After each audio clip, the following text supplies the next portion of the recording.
कि कहानी टोला गांव के किसान रमेश कुमार की है। रमेश बैंक से वापस अपने घर लौट रहा था और तभी उसे याद आया कि उसके फोन का रिचार्ज खत्म होने वाला है। रमेश तभी गांव के रिचार्ज वाली दुकान पर चला जाता है जहां उसके बेटे का दोस्त काम करता है। अरे माधव बेटा, कैसे हो? अरे काका नमस्ते, आइए आइए। अरे नमस्ते बेटा। अरे बेटा, ये मेरे फोन के पैसे खत्म होने वाले हैं। अभी घर जा रहा था तो एकदम से याद आ गया, तो जरा डाल दियो इसमें पैसे बेटा। हाँ हाँ, लाइए लाइए, मैं कर देता हूँ। 1 महीने का कर दो ना रिचार्ज। हाँ हाँ, 1 महीने वाला ही कर दे बेटा। वैसे काका, आप इस वक्त तो खेत में होते हो, तो आज कहाँ से आ रहे हो? अरे बेटा, मैं वो बैंक से आ रहा हूँ। वो सरकार ने नई योजना चलाई है ना, वो किसानों के लिए। अरे वो प्रधानमंत्री जनधन योजना, तो बस उसी में अपना नाम लिखवा कर आ रहा हूँ बेटा। अरे वाह वाह, ये तो बहुत ही अच्छी बात है। अरे हाँ बेटा, बढ़िया है। इस पैसे से बुआई का बीज और घर का खर्चा निकल जाए तो मैं विकास की आगे की पढ़ाई के लिए पैसा बचा पाऊंगा। क्योंकि तुझे तो पता ही है कि तेरे दोस्त को तो बस शहर के कॉलेज में ही पढ़ना है बेटा। हाँ हाँ, वो तो पता ही है। और पिछले 1 साल से तो जमकर तैयारी कर रहा है वो कॉलेज की। वैसे बेटा, तूने क्यों नहीं की आगे की पढ़ाई? अरे कहाँ पढ़ाई करता काका, पापा की तबीयत खराब रहती है तो घर की सारी जिम्मेदारी मुझे ही उठानी पड़ती है। अच्छा अच्छा, अरे ये तो है ही। चलो बेटा, मैं भी चलता हूँ। अच्छा। रमेश अपना फोन लेकर वापस घर चला जाता है जहां उसकी बीवी और बेटा उसका इंतजार कर रहे होते हैं।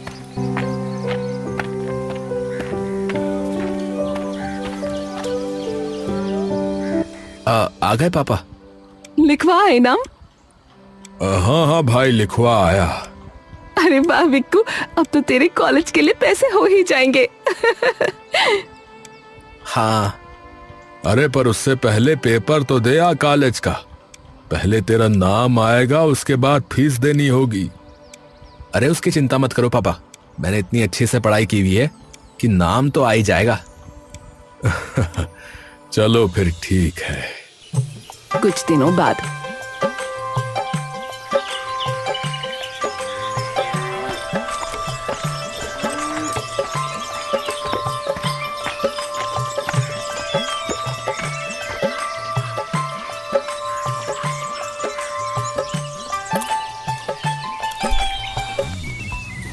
अरे रमेश भाई, रमेश भाई। हाँ भैया, क्या हुआ?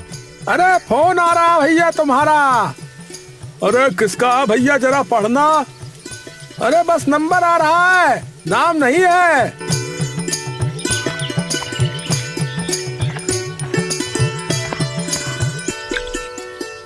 Hello hello. हेलो, क्या मेरी बात रमेश कुमार जी से हो रही है? जी जी हाँ, मैं ही बात कर रहा हूँ, बताइए।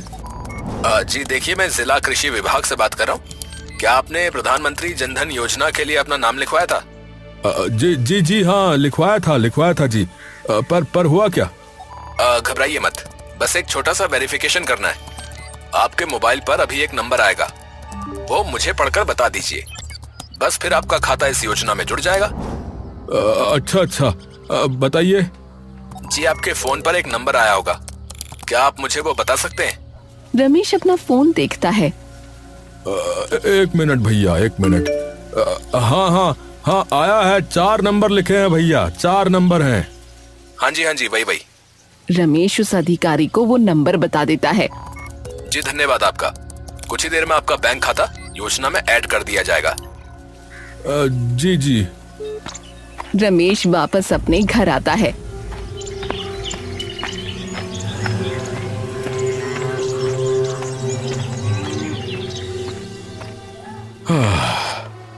अरे जरा पानी लाना, 1 गिलास।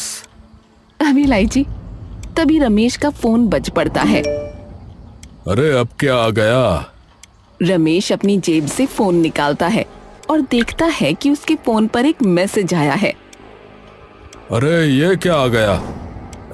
अंग्रेजी में लिखा है, कुछ समझ में नहीं आ रहा। अरे विकास, अरे भाई विक्कू, अरे कहाँ है?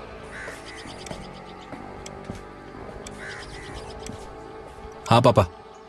अरे पढ़ियो जरा, क्या लिखा हुआ है, ये अंग्रेजी में है। फोन लेकर वो मैसेज पढ़ने लगता है और एकदम से उसके चेहरे पर कुछ शिकन सी आ जाती है।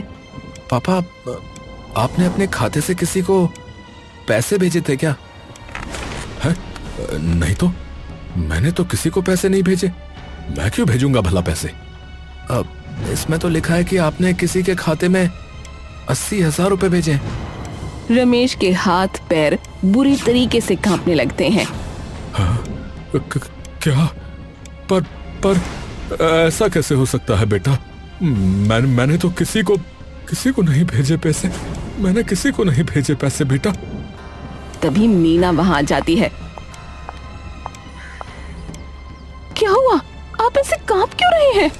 इतना बड़ा सदमा लगने की वजह से रमेश मीना की बात का कोई जवाब नहीं दे पाता। अरे क्या हुआ? कोई बोलेगा कुछ? विकास तुम बताओ क्या हुआ है? विकास मीना को सारी बात बता देता है, जिसे सुनकर मीना के भी हाथ पांव कांप उठते हैं। क्या? फिर पैसे हमारे खाते से कटे कैसे? अपने माता पिता की ऐसी हालत देख विकास उन्हें शांत कराने की कोशिश करने लगता है। देखिए माँ पापा, आप शांत हो जाइए। ऐसा भी तो हो सकता है कि किसी ने ऐसे ही भेज दिया हो ये मैसेज। आप दोनों बैठिए पहले। अरे आप शांत हो जाइए। हम कल बैंक जाकर बैंक वालों से बात करेंगे, सब सही हो जाएगा। हाँ, विक्कू ठीक ही कह रहा है। क्या पता किसी ने ऐसे ही परेशान करने के लिए ये किया हो। हाँ। विकास उन्हें उस पल के लिए शांत तो करा देता है, लेकिन उनके मन की बेचैनी पूरी रात नहीं हटती।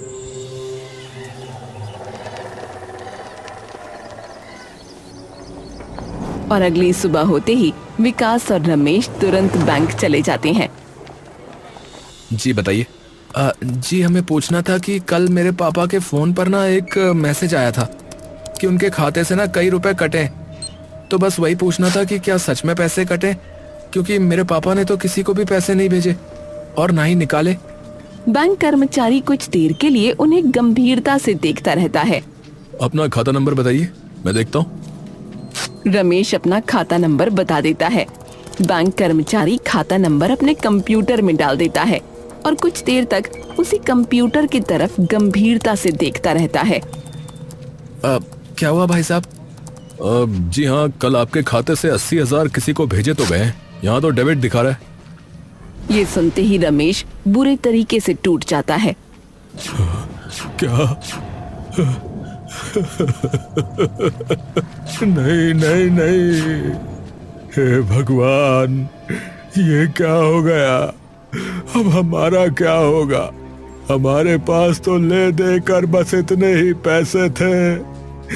अब तेरी पढ़ाई का क्या होगा आगे की? अरे पापा संभालिए खुद को, आप उठिए पहले। विकास रमेश को उठाकर एक तरफ बिठा देता है और वापस उस बैंक कर्मचारी के पास चला जाता है। देखिए सर, मेरे पापा ने किसी को पैसे नहीं भेजे और ना ही खाते से पैसे निकाले, तो फिर पैसे कट कैसे गए? सरकारी कर्मचारी कुछ देर तक गंभीरता से सोचता रहता है। देखिए, आप एक बार अपने पापा से ये पूछिए कि क्या उन्होंने अपने खाते का नंबर किसी और को बताया था, या उनके फोन पर कोई मैसेज आया हो, या कोई फोन आया हो। जी मैं अभी पूछता हूँ। विकास अपने पापा के पास चला जाता है। पापा एक बात बताओ, पैसे कटने से पहले आपके पास कोई मैसेज या कोई फोन वोन तो नहीं आया था ना, जिसने आपसे पैसों की या खाते की कोई बात की हो? पैसे की तो कोई बात नहीं की बेटा किसी ने, लेकिन हाँ, कृषि विभाग से किसी अफसर का फोन आया था। वो कह रहा था कि मेरा खाता जनधन योजना से जोड़ने के लिए एक नंबर आएगा मेरे फोन पर, तो वो उसे बता दूं। तो वो मैंने बताया था उसे बस। ये सुनते ही विकास आधी बात समझ जाता है और तुरंत उस बैंक कर्मचारी के पास जाकर सारी बात उन्हें बता देता है।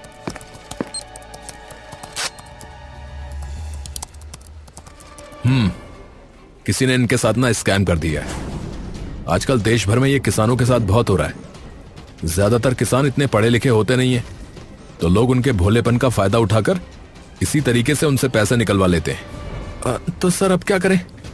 देखो एक काम करो, अब इसकी कंप्लेंट साइबर डिपार्टमेंट में करनी पड़ेगी, वही कुछ कर सकते हैं। पर वो कैसे करेंगे सर? साइबर सेल तो शहर में होगा ना?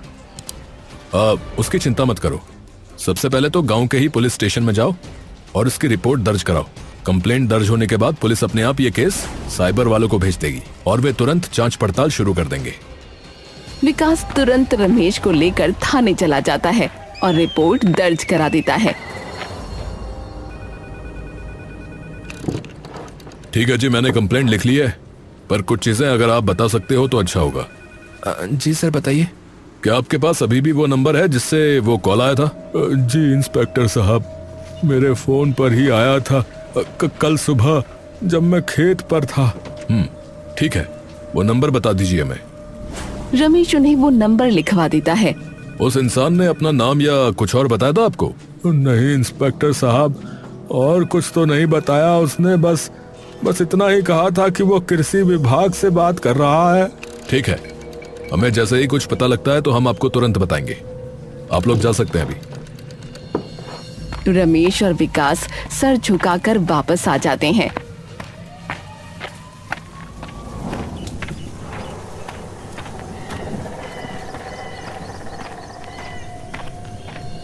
और जैसे ही मीना को सारी बात पता चलती है, वो भी फूट फूट कर रोने लग जाती है। न जाने किसकी नजर लग गई एकदम से हमें। गरीब इंसान का कोई फायदा उठाता है। चिंता मत करो माँ, पुलिस अपनी पूरी कोशिश कर रही है गुनहगार को पकड़ने की। कुछ ना कुछ जरूर पता लग जाएगा। अरे अब तेरी आगे की पढ़ाई का क्या होगा बेटा? और फसल कैसे उगाएंगे? बीज, खाद, बिजली का खर्चा कैसे उठाएंगे? अब हमारे पास तो एक भी पैसा नहीं बचा। अब विकास अपने माता पिता को समझाने की कोशिश तो करता है, लेकिन उसके मन में उसको अपने ही शब्द खोखले लग रहे होते हैं। कुछ दिन यूं ही बीत जाते हैं, लेकिन उन्हें कोई खबर नहीं आती। फिर विकास और रमेश एक दिन खुद ही दोबारा थाने चले जाते हैं। इंस्पेक्टर साहब, कुछ पता लगा क्या? देखिए, मेरी कल ही बात हुई है साइबर सेल के कर्मचारियों से। जिस खाते में पैसे गए थे उसमें से वो पैसे अलग अलग खातों में जा चुके हैं, और वो खाता जिसके नाम था वो इंसान तो कब का गुजर चुका है। तो अभी उन्हीं खातों की जांच पड़ताल हो रही है जिसमें वो पैसे गए हैं, तो उनके बारे में पता करने में अभी वक्त लगेगा। हमें माफ करिए। ये सुनते ही रमेश एकदम बिखर जाता है और बिना कुछ कहे बाहर चला जाता है। विकास भी उसके पीछे पीछे आ जाता है। पापा, भगवान पर भरोसा रखिए, सब सही होगा। विकास उसे घर ले जाता है और वापस बाहर जाने लगता है। तू कहाँ जा रहा है बेटा? चिंता मत करो माँ, मैं कुछ देर में वापस आ जाऊंगा। विकास बाहर निकल जाता है। उसके मन में गुस्सा और आक्रोश भरा होता है। पुलिस कुछ करे या ना करे, लेकिन मैं पता लगा कर रहूंगा कि ये किसने किया है। पर अब करूं क्या? हाँ, एक काम करता हूं, बैंक में जाकर उस खाते के बारे में पूछता हूं कि वो खाता आखिर था किसका और कहां खुलवाया गया था। शायद कुछ पता लग जाए। विकास सीधा बैंक चला जाता है। अरे साहब, मेरे खाते में से किसी ने 60,000 रुपया निकाल लिया है।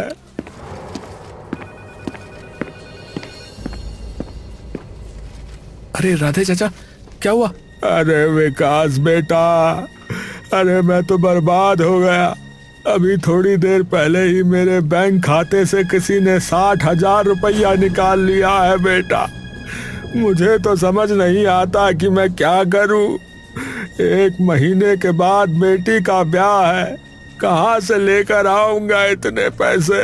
क्या आपके पास भी कोई फोन वोन आया था क्या? हाँ, वो कृषि विभाग से फोन आया था मेरे पास।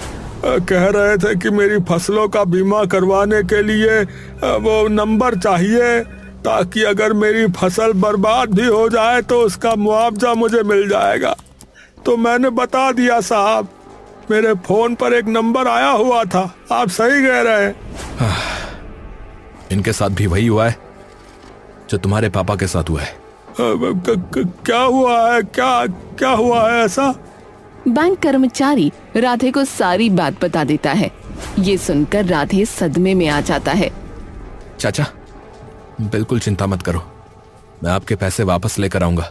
अरे पर कैसे? अब क्या आप मुझे उन लोगों की लिस्ट दे सकते हैं जिनके साथ अब तक ये चीज हो चुकी है इस गांव में? नहीं, माफ कीजिएगा, मैं वो नहीं दे सकता। ये बैंक के नियमों के खिलाफ है।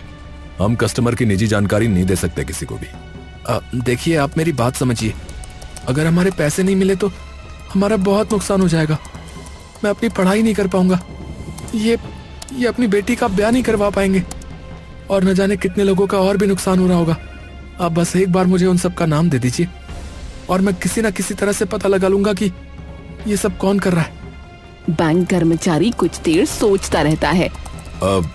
ठीक है, मैं दे दूंगा, लेकिन किसी को यह मत बताना कि मैंने आपकी सहायता की है, वरना मेरी नौकरी चली जाएगी।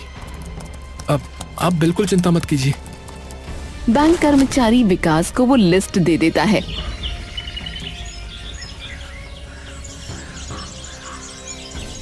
विकास के घर पर 5-6 किसान बैठे हुए हैं। रमेश और मीना भी वहीं बैठे हैं और विकास सबके सामने खड़ा है। देखिए, मुझे लगभग सारी बात पता है कि आप लोगों के साथ क्या हुआ है। बिना आपकी मर्जी के आपके हाथों में से पैसे निकाल लिए गए, तो मैंने इसी वजह से आप सभी लोगों को यहाँ इकट्ठा किया है ताकि हम इस समस्या का हल निकाल सकें। पर करेंगे क्या बेटा? सबसे पहले आप लोग ये बताइए कि क्या आपसे किसी ने कोई नंबर मांगा था, और अगर मांगा था तो क्या कहकर मांगा था?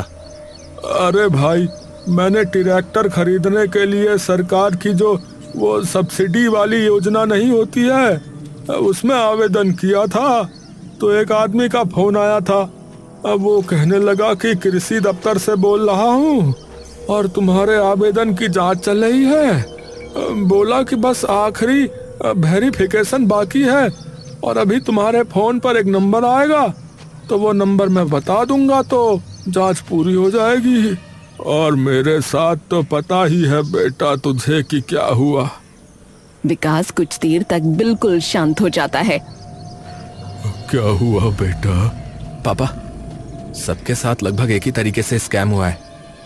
सबसे पहले तो जिन लोगों ने सरकार की किसी योजना के लिए अप्लाई किया था, उन्हीं के साथ ये हुआ है, और वो भी ऐसे लोग जो अधिक पढ़े लिखे नहीं हैं और जिन्हें पैसों की बहुत जरूरत है, जैसे कि हम। बात तो बेटुआ तो एकदम ठीक कह रहा है। जिस आदमी का फोन आया, क्या उसको आपका नाम पता था? सब हाँ में सिर हिला देते हैं। मतलब उसे आपका नाम भी पता था, और ये भी कि आपने कौन सी योजना के लिए आवेदन किया है। तो ये इंसान कोई जान पहचान का ही हो सकता है। कहीं बैंक कर्मचारी ने ही तो ये सब नहीं करवाया? नहीं पापा, उसने नहीं करवाया, क्योंकि यहाँ बैठे 2 किसानों के खाते दूसरे बैंक में हैं। आपके परिवार के अलावा आपने ये बात और किसको बताई थी? तुम्हारे अलावा तो किसी को नहीं पता बेटुआ।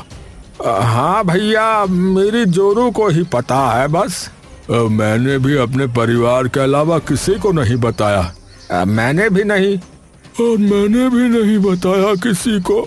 एक बार ध्यान से सोचिए। अरे हाँ विक्कू, वो फोन में पैसे डालता है ना माधव, तेरा दोस्त, उसके सामने एक बार जिक्र किया था मैंने। हाँ, उसे तो मैंने भी बताया था जब मैं अपने फोन में पैसे डलवाने गया था। कौन? वो माधव? अरे हाँ, अरे उसे तो मैंने भी बताया था। अरे मैंने भी। धीरे धीरे विकास को पता चल जाता है कि सभी ने ये बातें माधव को बताई थीं। मतलब वही है। तो चलकर पकड़ते हैं ना बेटा, कर देते हैं उसे पुलिस के हवाले। बिना सबूत के हम कुछ नहीं कर सकते पापा। तो आप बेटुआ? मेरे पास एक तरकीब है। सब लोग थाने पहुंच जाते हैं। अरे आप सब लोग यहाँ?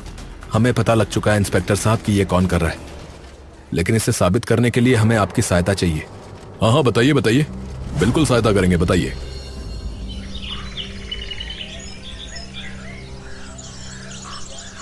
माधव आराम से अपनी दुकान पर बैठा होता है। तभी गांव का एक किसान गुड्डू वहां आता है। हाँ भाई बताओ। अरे भाई, ये फोन में रिचार्ज करवाना है। हाँ ठीक है, बताओ कितने का करना है और नंबर बताओ। गुड्डू उसे सारी चीज बता देता है। भाई वैसे एक बात बताओ, अगर आपको पता हो तो। हाँ पूछो भाई पूछो।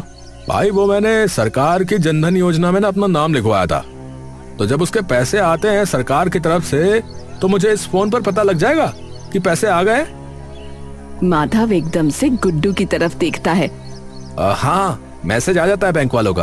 अच्छा भैया, अच्छा। वैसे आपका पूरा नाम क्या है? भैया गुड्डू चतुर्वेदी। अच्छा अच्छा। गुड्डू अपना फोन लेकर बाहर निकल जाता है और सीधा वहीं पास में एक चाय की टपरी पर बैठे विकास, रमेश और इंस्पेक्टर के पास चला जाता है, जो कि अपना भेस बदलकर बैठा होता है। हो गया बेटा, उसे बोल दिया मैंने। बेटा तूने भी कमाल की तरकीब लगाई है। अगर मीठा बाहर रखोगे तो चींटियां बाहर तो जरूर आएंगी। और मेरे दोस्त गुड्डू, तेरा भी बहुत धन्यवाद भैया, मेरी मदद करने के लिए बहुत बहुत धन्यवाद। अरे रमेश वाह, अरे बचपन से साथ खेले हैं भैया। अरे मैं नहीं काम आऊंगा तेरे बुरे वक्त में तो कौन आएगा है? दोस्त दोस्त काहे का रहा फिर।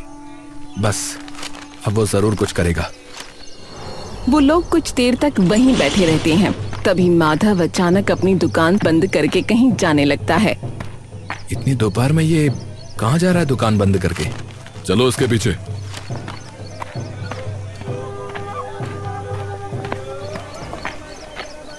वो सब लोग माधव का पीछा करने लगते हैं।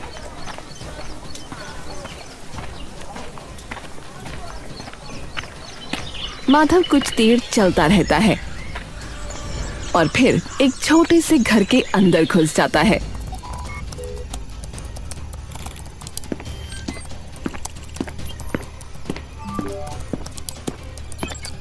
अबे ओए, एक और मछली फंस गई आज जाल में।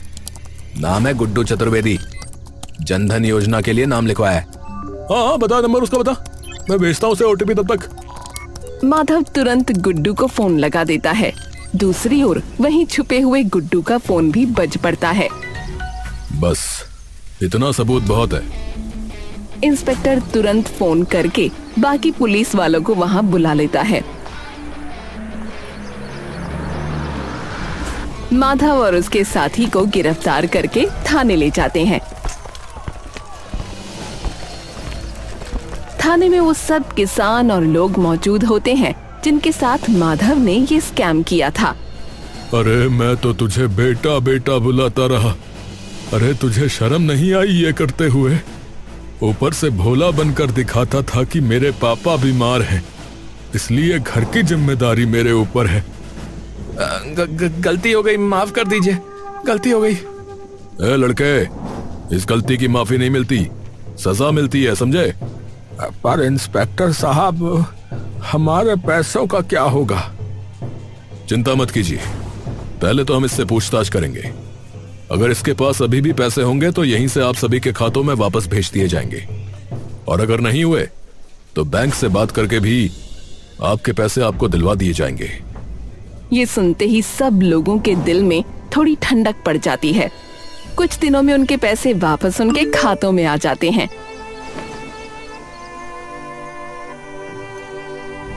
और दूसरी ओर माधव और उसके दोस्त को इस धोखाधड़ी के लिए 7 साल की जेल हो जाती है।